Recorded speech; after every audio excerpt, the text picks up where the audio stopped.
Got a story for you guys. All right. You guys want to hear a story? Does it have spooks and scares, or is it more like a jokes and laughs one, like the funny sermons? It's funny? Yeah. You know what's funny? It's got both. Is there any hugging, loving, and kissing in it? Yeah, what's it rating MPAA-wise? R. Oh. Okay. Some adult content. Okay. But educational adult content? Oh, okay. It's one of those horny edutainment movies with spooks and scares in it. Like the educational nudity. All right. This will actually all click for you guys when I tell you it's about my upcoming vasectomy.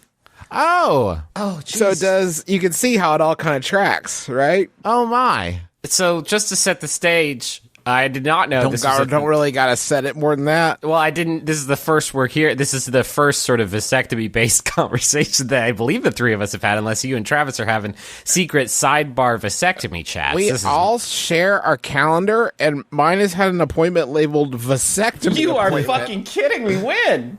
In the calendar. Look in the calendar. All right. Yesterday afternoon. Blow it up. Justin, I need to know, do you have any, like, big plans for the day before your vasectomy? Just like some bucket list things you want to accomplish. I'll be damned, dude. Yesterday afternoon, you had a vasectomy appointment, all caps. Oh no, we missed it. I didn't get you a card or anything. You didn't give me a card or anything. I gotta get a vasectomy. I'm just crazy about it. I'm crazy about this vasectomy. And it is like, if you're a person with a penis, I think that, it's like reversible, unlike, and which is the one negative. I would say. There is a chance you could accidentally reverse it. Yeah, like you could pick something up wrong. There's a lot of birth control that is less, taxing or more taxing or whatever. But I just decided vasectomy is the way to go. So I go in. I waited, I would say, for like 45 minutes, and it was rough because I'm not in any way like worried or nervous or unsure about this, but they were showing a video in the lobby on loop of what it's like to get a vasectomy. So like some person's balls are just being split open in front of me. Every like 15 minutes, this one clip would pop up. Did it have a little narrator who would just like, and you're still sure? Yeah, it was like, it's no big deal. Just go in and clip the vas deferens and then we get out, in and out. Was it the Jurassic Park DNA strand? Who's like, there's going to be less of me kind of popping around. It's pretty close to that. We got, when I went in, I was so bored. There was like a hearing test kiosk that I like sat and took a hearing test. So I was waiting for. Now, not during, right? You weren't taking a hearing test during. No, but I go back. How'd the hearing test go? Probably not great. Bad, actually. My hearing is just as suspected bad. But I feel like I don't want to go into doctor's offices every week to get something about my broken 30-year-old body, mid-30s body fixed. So at this point, you've just accepted, like, this doesn't work? It doesn't work. That's life. So I get back there, and there's a nurse back there to take my vitals, and the first thing she says is, "So you don't want any more kids?" Wow. And I was like, This is like if you went to buy a car and someone's like, "You sure you want to pay for gas all the time?" I think she was just making conversation. I literally have no idea why she decided to pitch it this way. And I said, yeah, no, I'm for sure. You should have said to the nurse that asked you that question, you should have been like, "Oh yeah, I totally want more kids." Wait. Should I? Am I not? Can I not do that if I get a? Wait, I thought this was just sort of an aesthetic choice. You're telling me? Wow! I just want to walk around with my vas deferens hanging out through my scrotum. No big deal. Now, Justin, were you worried about like a rookie of the year scenario in which you would have this procedure done? You would nut super hard every time you did butt loving. It would really amaze Daniel Stern. Yeah, So she asked me what I did for a living, and that's always a good conversation. So I tried to muddle my way through that. Oh, by the way, she asked me, "You don't want any more kids?" And I said, and I didn't even like monitor my tone. It's just what like belched out of me was no. She said, "Why not?" I said, "Got 'em." Got Done. kids. Checked off the boxes. Got 'em. Got a lot of kids. All good. No more. Thank you. I got Boardwalk and Park Place. I'm not going to eat any more Big Macs. So I was, the doctor finally made his way in about an hour after I got there, and he has me, he said, the first thing he says, like, "So what do you do for a living?" And I was like, trying to explain. It's like, oh God, I was like, this sounds so stupid, but like, I guess like technically, entertainer, I guess. I don't know. It's like, it's weird. My brothers and I do podcasts, and then we just like we just wrote a graphic novel that just came out, and we do like these live. He cuts me off. He's like, "Do you lift heavy things?" And I said, no, I don't. You're in the career path that you're in so that you explicitly never have to lift anything heavy. And that's all he was trying to ascertain. Like, dude did not need my fucking LinkedIn. I thought you were going to say, he interrupted, was like, "Wait, are you Taco? Are you Justin McElroy? Oh my God. Justin McElroy? I'm honored to be working on your balls." What a treat to be working on your balls. And he he said, we can give you some Valium before, and another option is you can do the gas that'll knock you out for it, and it's like $80 more. So I don't know what $80 is worth, but it's that apparently. So like $80, and I don't know why he knew the amount like right off the top of his head, but it's like $80 if I want to knock myself out with gas for this ball procedure. But then he's like, "Okay, stand up and take off your pants." I acquiesced. And you tore away your tearaway pants. Yeah, and I dropped my pants, and Do you say this is too big, man? I wouldn't even know where to find the vas deferens in this thing. He just grabbed my vas deferens, both of them. And this is not without bullshit. looking, it was amazing. He pinched them, and I felt like, oh God, oh Boise. And he said, these are his words. "Can you tolerate that?" Wow. Fuck yeah, I can tolerate it. Look at me. Some people black out when I do that. So if you can tolerate that.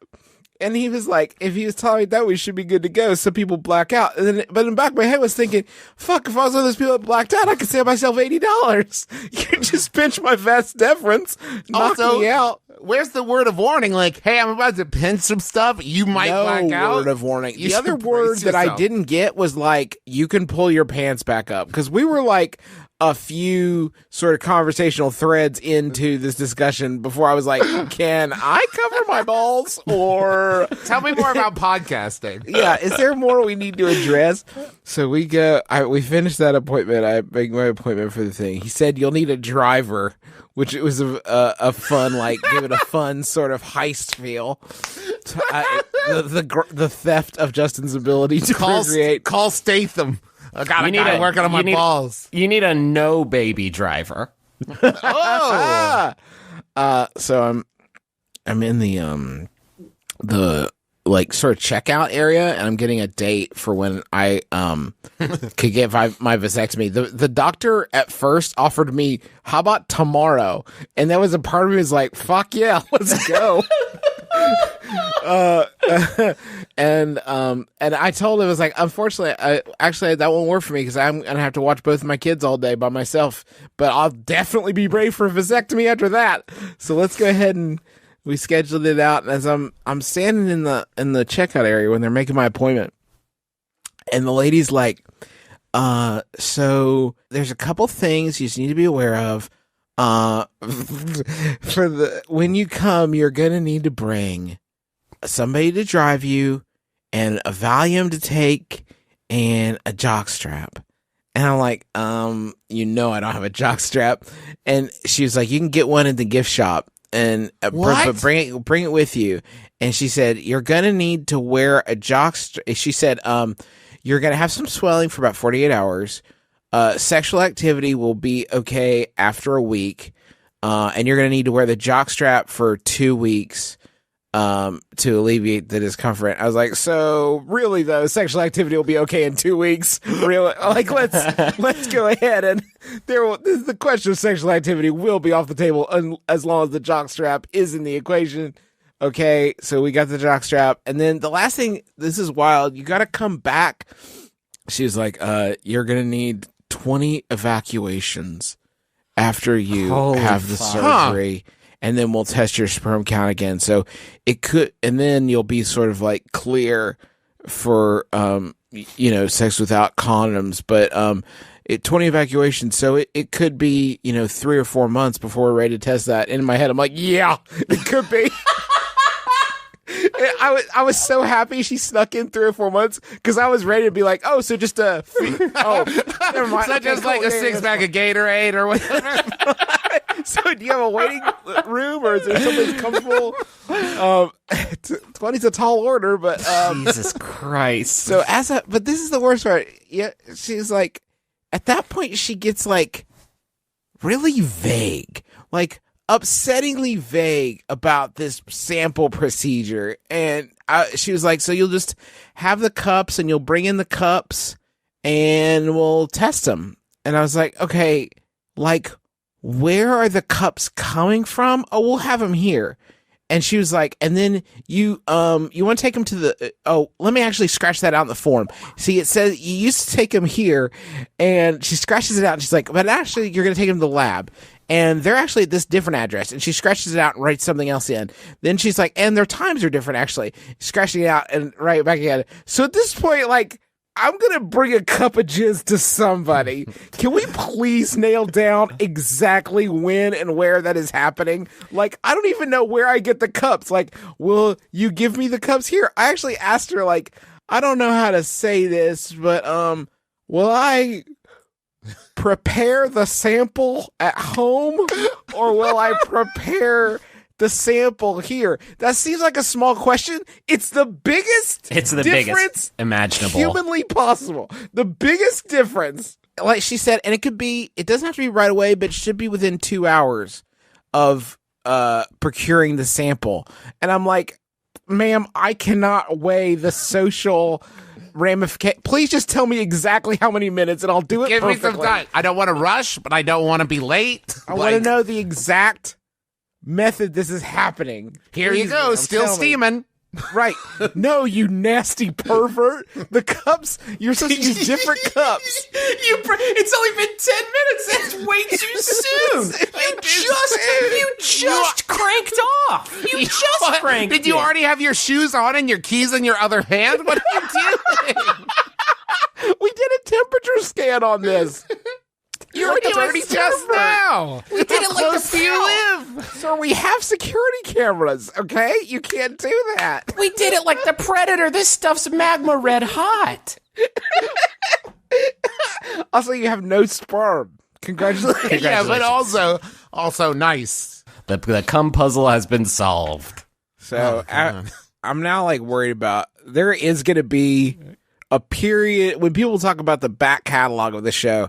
There is going to be a jockstrap period where I did record wearing a jockstrap for a while. What if that's your best work?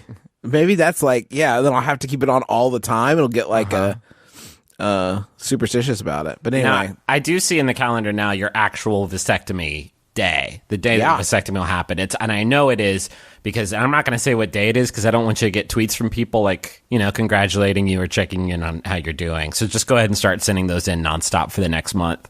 But it does say vasectomy in all caps with a big exclamation point, which is one, nice, because it denotes just how excited you are for this procedure. But it also lets me know that I am going to see you during the jockstrap period, because my seeing you will be within 2 weeks of this date. So I can't wait. Oh yeah, within 2 weeks of this date, we will be on tour, won't we? Yeah, we sure will, bud. I just need a little bit to process the fact that I'm going to be walking around Disney World with my balls. Didn't bring that up. But you will be at Disney World in a jockstrap. It's a small world. It's going to be Oh, rough time. All right. Oh, well, that's no. going to be a cool trip. I'm sure I'll be fine by then. So anyway, that's like my sort of situation. That's where I'm at in my walk. Let's move on to the questions, though. Yeah. All the votes are in, and I'm just going to talk about my vasectomy real quick. I understand some people are uncomfortable with surgery talk, so if you want to skip ahead 23 to 27 minutes, Please don't get clinical about it. Just tell us what happened in the wave pool. So they told me that for $80, I could have gas that would make me all silly for the whole time if I gave them $80. So I do want to start off by saying thank you so much, Max Fund donors. You should know that I did spend a little bit of your money getting high for my testicle surgery. Hold on, that's a weird upsell moment of hey, you've come in here for a vasectomy and you're going to be here and very present for every second of it. Unless you want to give us $80. $80, and then we'll take you to Silly Town. So You want us to Scotch Guard those bad boys? We'll give you the undercoating. You want it bigger? So I told Sydney. Okay, so I went in. I had the gas. I've had the gas once before when I had wisdom teeth surgery, and my memory of it was count backwards from 1 to 10. 10, 9. Oh my God, it's done. And I wake up and it's like I had gone completely out, and I thought that's what I was in for this surgery. So they give me the tube with the gas in it and tell me to hold it, and they said, "Are you a nose breather?" Which is a wild I can. I do both. Yeah, I do both. Like all humans. She said, "Well, the times when you wake up are when you let go of the tube or when you breathe through your nose. So don't do either of those." Cool. Right? So I'm doing this, and I realize after a while I'm really huffing on this good stuff, and I realize I'm not blacking out. So in my head, what I thought was, it's not working. Oh my God, I'm going to be awake for my testicle surgery. Oh, please don't let this be the case. But I guess this kind of anesthesia is patient-led, where they don't want you to go too deep. They want you to be in sort of like a twilight state. Interesting. So I basically spent the entire time high. And when you're high like this, what you want is a nice drug Sherpa who's not high, but is going to make a pleasurable drug experience for you. I was in the literal opposite of a good place to have a drug experience. Here are two things. Here are two things that I heard while I was in this weird twilight state. The first one was this. I don't know how the vas deferens ends up like this, but some are just gnarled and impossible to cut through. Whoa!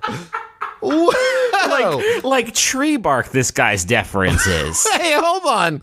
I don't know how some of them... Is that a real thing that was said, or just something that was a real thing that was said? Okay, that was a real thing that was said. The second real thing that was said was I started giggling because I was on laughing gas, so it struck me as funny that I was awake while somebody was I would realize how bad it was for me, right? So I got kind of tickled that I was awake for my testicle surgery, and I was just high on this stuff, and it was very funny to me in the moment. So I started giggling a little bit, and I heard one of the nurses ask the doctor, "Have you ever had anyone laugh during a vasectomy?" And he said, "No." So I was like, okay, oh no. Okay, good. So just to be clear, this incredibly routine surgery, we're in uncharted waters, huh? What with your iron deferens and your jovial constitution?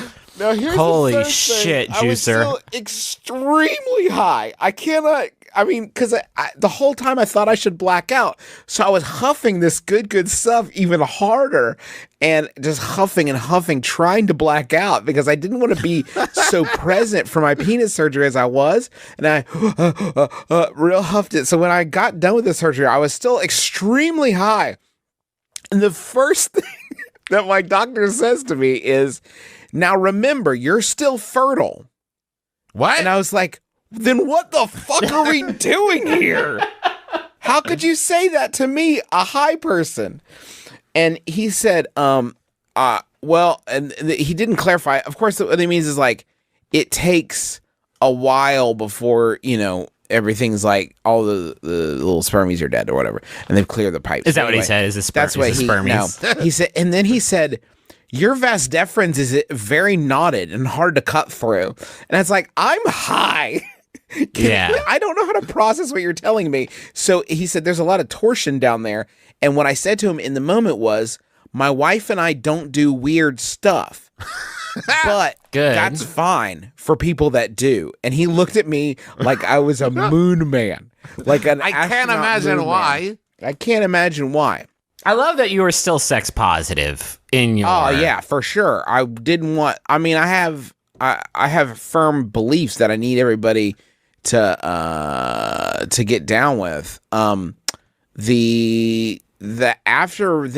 that, they sent me home with 30 Percocet. So I don't know why we have such a problem. That's the end of this segment. I'm recovering well. I'm in a decent amount of pain. I'm still wearing a jock strap, which I may never stop because it's good. Really nice. I'm always ready for sports too, which is great for me.